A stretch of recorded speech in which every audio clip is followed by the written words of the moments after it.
আর যেহেতু আমরা ভগবানের কথা মানতে চান, আমাদের ভালো লাগে মন্দিরে আসতে। কি সুন্দর ঠাকুর সাজিয়েছে দেখো, আহা, মনটা ভরে যায় ইস্কনে এলে। তারপর কি সেই যে সৌন্দর্যটা, সেটা কি হৃদয়ে নিচ্ছি?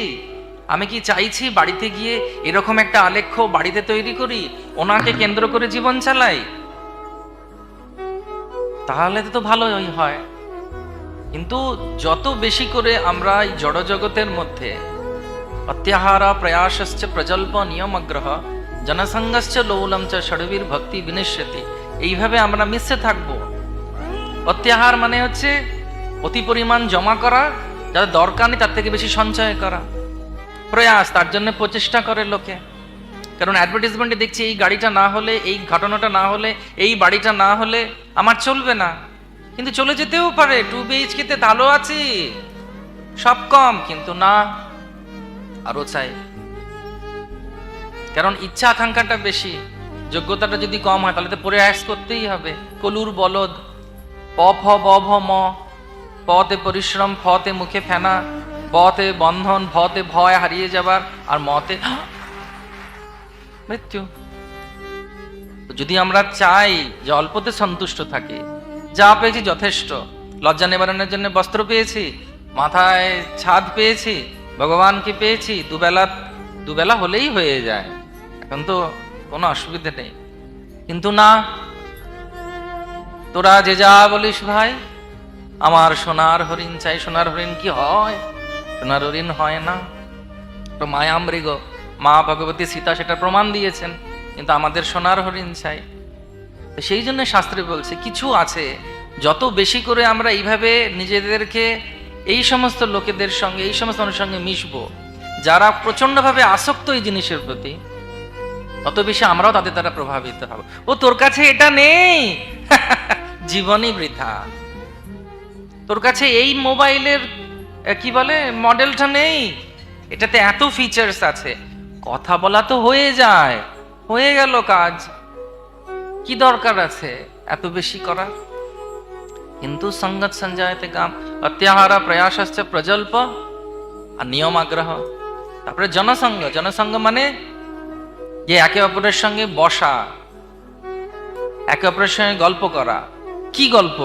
কার কাছে কি আছে, এবং সেটাই উদ্বুদ্ধ করে আরেকজন ব্যক্তিকে পাপ কর্ম করার জন্য। অল্প সময়ের ভেতরে অনেক বেশি অর্থ আমি কিভাবে উপার্জন করব। তো সেই জন্য এখানে যা বলা হচ্ছে প্রথমের আলোচনায়, সে আলোচনাটা হচ্ছে সেই কি, সেটা হচ্ছে কিছু কিছু লোক এই কারণবশত অসৎসঙ্গের ফলে সবসময় ভুল কাজই করে, এবং তাদেরকে বোঝালেও তারা বুঝবে না। সেই জন্য তাদের সম্পর্কে ভগবান ভগবদ্গীতায় বলছেন, নমাং দুষ্কৃতি নো মূঢ়া প্রপদ্যন্তে নরাধমা মায়া অপরিত জ্ঞানা আসুরম ভাব মিশ্রিতা। আসুরম ভাব মিশ্রিতা মানে কি? আমি যেভাবে হোক, অন্যের ক্ষতি করে হোক, কিন্তু আমি মুনাফা লাভ করব। যেন ভেজাল একটা পুরো ইন্ডাস্ট্রি আছে নকল জিনিস তৈরি করা। কারুর খারাপ হোক হোক, সে তেল খেয়ে কেউ মরুক মরুক, আমি তো টাকা রোজগার করব। এটা হচ্ছে আসুরম ভাব মিশ্রিতা। এটা আজ থেকে 5000 বছর আগে ভগবান কৃষ্ণ বলে গেছেন। তো সেই জন্য যা যা জিনিস এখানে রাজাকে বলছে, রাজার প্রতিনিধিরা, যদি ভালোভাবে লক্ষ্য করা যায়, এই সব জিনিসগুলো কিন্তু বর্তমানেও উপস্থিত আছে। নরাধমা, মায়া অপরিত জ্ঞান, মায়া অপহরণ করে নিয়েছে। আপনি যতই ওকে বোঝাবেন যে এটা ঠিক নয়, এটা করবেন না, এটা ভুল, আপনি কে? আপনি কে? আমার জীবনে ইটস মাই লাইফ, এটা আমার লাইফ। আমাকে ভগবান স্বাধীনতা দিয়েছে, 18 বছরে আমি প্রাপ্তবয়স্ক হয়েছি, আমি এখন ফ্রি, স্বাধীন দেশের স্বাধীন নাগরিক, আমার যা ইচ্ছা আমি করব, তাই তো?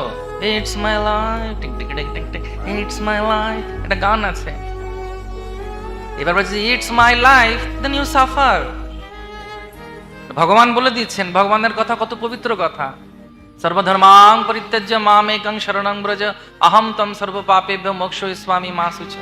আর লোকে অজুহাতও দেবে। একজন প্রচারক একজন ব্যক্তির কাছে গিয়ে বলছে, তুমি আসব পান করো না, তুমি বারবনিতাদের গৃহে যেও না, তাহলে তুমি পাপ কর্মের দ্বারা প্রভাবিত হয়ে নরকে যাবে।